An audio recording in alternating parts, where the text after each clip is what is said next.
नमस्कार दोस्तों, मैं सरस्वती ढालिया फाजिलका पंजाब से स्वागत करती हूं आप सभी का आपके अपने ही चैनल सरस्वतीज़ गार्डन में। कहिए कैसे हैं आप सभी। आशा करती हूं स्वस्थ होंगे, मस्त होंगे और अपने अपने कामों में व्यस्त होंगे। आज हम बात करने वाले हैं जेड प्लांट के बारे में। जेड प्लांट के बारे में पहले भी मैंने 2 वीडियो बनाई है, आप सब ने उनको बहुत ही प्यार दिया है, उसके लिए आपका बहुत बहुत धन्यवाद। आज हम बात करेंगे कि आपके जेड प्लांट के पत्ते पीले होकर क्यों गिरते हैं, क्यों आपका जेड प्लांट मर जाता है, सूख जाता है या मुरझा जाता है। तो ये है हमारा जेड प्लांट जो इतना घना और बुशी कैसे है, इस पर भी हम आज चर्चा करेंगे। ये देखिए मेरे पास है ढेरों सारे जेड प्लांट जो मैंने सिर्फ और सिर्फ एक 3 इंच की कटिंग के द्वारा ही ग्रो किए हुए हैं। पिछले 1.5-2 साल से ये 3 इंच की कटिंग ढेरों प्लांट बना चुकी है। बहुत से हम बांट चुके हैं और बहुत से हमारे पास अभी भी हैं। और देखिए इनकी स्टेम्स भी कितनी मोटी मोटी हैं। तो आज हम सभी के बारे में इस वीडियो में चर्चा करेंगे। तो पहले बात करते हैं कि इसे घना कैसे बनाया जा सकता है। देखिए इसे घना बनाने के लिए ये जो इसकी टिप्स होती हैं, यहाँ से ये 2 पत्ती इसकी पिंच करके हमें हटा देनी है। तो क्या होगा कि यहाँ से मल्टीपल ब्रांचेस निकलेंगी, जैसा कि आप मेरे इन सभी में देख पा रहे होंगे। ये नीचे तक ब्रांचेस जो हैं अलग अलग निकल रही हैं या ढेरों ब्रांचेस नई पत्तियाँ निकल रही हैं। मेरे प्लांट में जो आपको ये पीले पत्ते दिखाई दे रहे हैं ये पुराने हैं मतलब नेचुरल है, प्रकृति का प्रोसेस है कि पुराने पत्ते गिरेंगे और नए पत्ते आएंगे। देखिए अगर ओवर वाटरिंग की वजह से आपके पत्ते जो हैं वो पीले होते हैं या प्लांट सूखता है या ख़राब होता है और तब पत्ते पीले होते हैं, तो उनमें दिखाई देता है कि ये पत्ते जो हैं वो श्रिंक हुए होते हैं। आप इसकी मोटाई देखिए, बिल्कुल जैसे हमारे शर्ट के बटन होते हैं उससे भी ज़्यादा मोटी हैं ये पत्तियाँ। यानी कि प्लांट मेरा एकदम स्वस्थ है, सिर्फ पुराने पत्ते हैं, इसी कारण से ये पीले हो रखे हैं। मैंने इन सभी प्लांट्स को इतने दिन यानी कि पूरे पिछले 1.5-2 साल से ऊपर छत पे ही रखा हुआ था। अभी मैं इसे नीचे बालकनी में उतार कर लाई हूँ। सेकंड कारण ये भी हो गया कि मैंने इसकी जो है जगह चेंज कर दी, क्योंकि इतने दिन ये बिल्कुल फुल सनलाइट में था और अब पिछले 3 दिन से ये ठंडे एरिया में आ गया है। तो टेम्परेचर की गड़बड़ होने के कारण भी ये पत्ते पीले हो गए हैं। लेकिन कारण एक ही है कि ये पुराने पत्ते हैं, तो इसमें मुझे कोई घबराने की ज़रूरत नहीं है। अगर ये पीले होकर अगर गिर भी जाते हैं तो इसमें कोई दिक्कत नहीं, क्योंकि इसमें ये नई शूट्स, नए पत्ते यानी कि अब इनमें फुटाव हो रहा है। देखिए एक ही ब्रांच पर कितनी सारी मल्टीपल ब्रांचेस निकल रही हैं। जैसे जैसे ये ग्रो करेंगी वैसे ही ये प्लांट और भी ज़्यादा बुशी और भी ज़्यादा घना हो जाएगा। देखिए कितना घना है।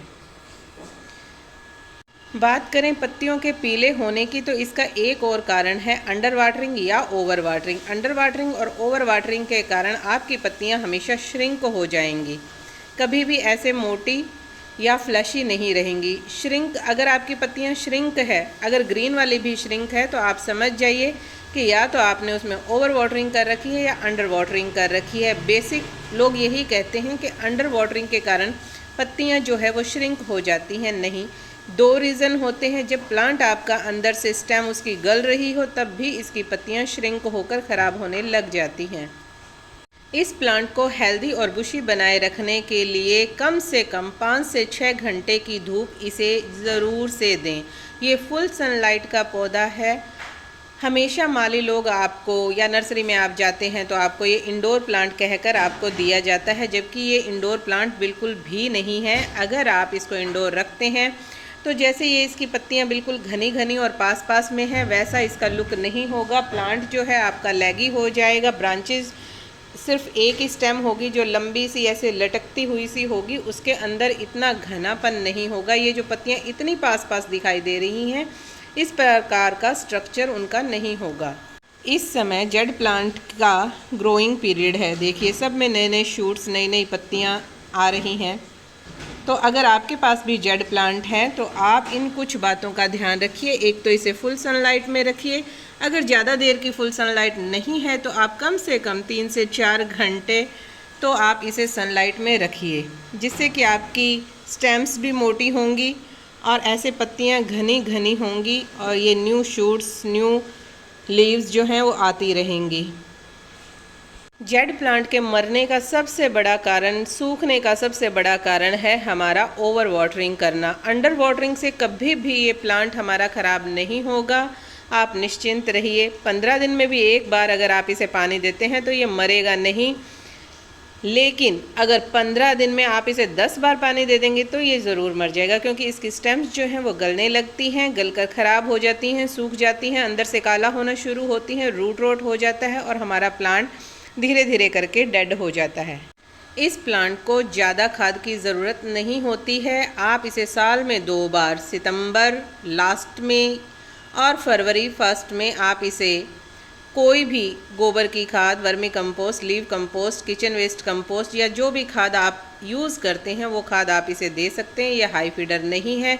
इसकी चमक के लिए आप इसे पानी में 1 चम्मच कॉफ़ी पाउडर घोलकर दे सकते हैं या आप इसे चाय पत्ती का पानी भी दे सकते हैं। मैं इसमें हमेशा ऑरेंज पील फर्टिलाइज़र का यूज़ करती हूँ, उसके कारण मेरा प्लांट बहुत अच्छी ग्रोथ करता है।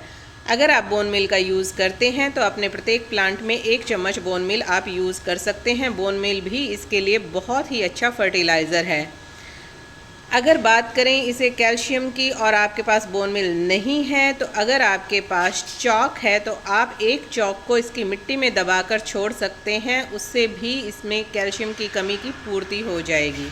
अब अगर ये बात करें कि आपकी बालकनी में धूप बिल्कुल भी नहीं आती है, तो देखिए धूप अगर नहीं आती है और ब्राइट इनडायरेक्ट लाइट भी रहती है तब भी आप इस प्लांट को लगा सकते हैं, लेकिन इतना घना, इतना बुशी होगा इस बात की कोई गारंटी नहीं है, क्योंकि अगर आप इसे पानी कम देंगे तब तो ये बिल्कुल हेल्दी रहेगा, लेकिन अगर आप इसे पानी ज़्यादा देते हैं तो ये प्लांट आपका ख़राब हो जाएगा। बात करें इसकी मिट्टी की, तो इसे बहुत ही वेल ड्रेन और सॉफ्ट मिट्टी चाहिए होती है जिसमें इसकी जड़ें फैल सकें, आराम से ग्रोथ कर सकें। तो आप इसकी मिट्टी बनाते वक्त हमेशा इसके अंदर रेत का ज़्यादा मात्रा में प्रयोग करें। गार्डन सॉइल लीजिए और रेत लीजिए, उसके अंदर आप गोबर की खाद, वर्मी कंपोस्ट या जो भी खाद आप प्रयोग करते हैं वो लेकर इसकी मिट्टी बनाइए। गमले में नीचे ईंट के टुकड़े या जो हमारी कंक्रीट्स आती हैं उन्हें आप मिला दीजिए। नीचे गमले में ईंट के टुकड़े भर देने से नीचे इसको ठंडक मिलती रहती है, प्लांट में मॉइस्चर यानी कि नीचे की तरफ जो है वो आराम से होल्ड रहता है, जिसके कारण ये जल्दी सूखता भी नहीं है और पानी की कमी इसे बिल्कुल नहीं होती है, या ये कहें कि पानी की निकासी आराम से हो जाती है, जो कि आपके प्लांट के लिए बहुत ही अच्छा रहता है। बात करें पेस्ट अटैक की, तो इसके अंदर मिली बग्स का जो अटैक है वो अक्सर देखा जाता है, लेकिन पूरे प्लांट पर नहीं होता। अगर आप शुरुआत में ही ध्यान कर लें तो ये जो यहाँ इसकी स्टेम्स होती हैं यानी कि जो आगे की पत्तियाँ होती हैं, बस वहीं पर किसी भी प्लांट के नाजुक हिस्से पर ही मिली बग जो हैं वो अटैक करते हैं, या कोई भी पेस्ट होता है वो नाजुक हिस्सों पे ही अटैक करता है। अभी थोड़े दिनों पहले इस पर भी स्टार्टिंग में हो गए थे मिली बग्स, लेकिन इसमें आपको घबराने की कोई ज़रूरत नहीं है। तेज़ पानी के प्रेशर से आप उन्हें हटा दीजिए और कुछ भी आपको करने की ज़रूरत नहीं है। अगर आपके प्लांट में ज़्यादा हो गया है इन्फेक्शन, तो आप साबुन के पानी को भी इस पर स्प्रे कर सकते हैं, उससे भी मिलीबग हट जाएंगे। तो दोस्तों, कैसी लगी आपको मेरी आज की छोटी सी ये जानकारी? आशा करती हूँ जानकारी पसंद आई होगी। अगर जानकारी ज़रा भी पसंद आई है तो please like, share and subscribe my channel. Thanks for watching.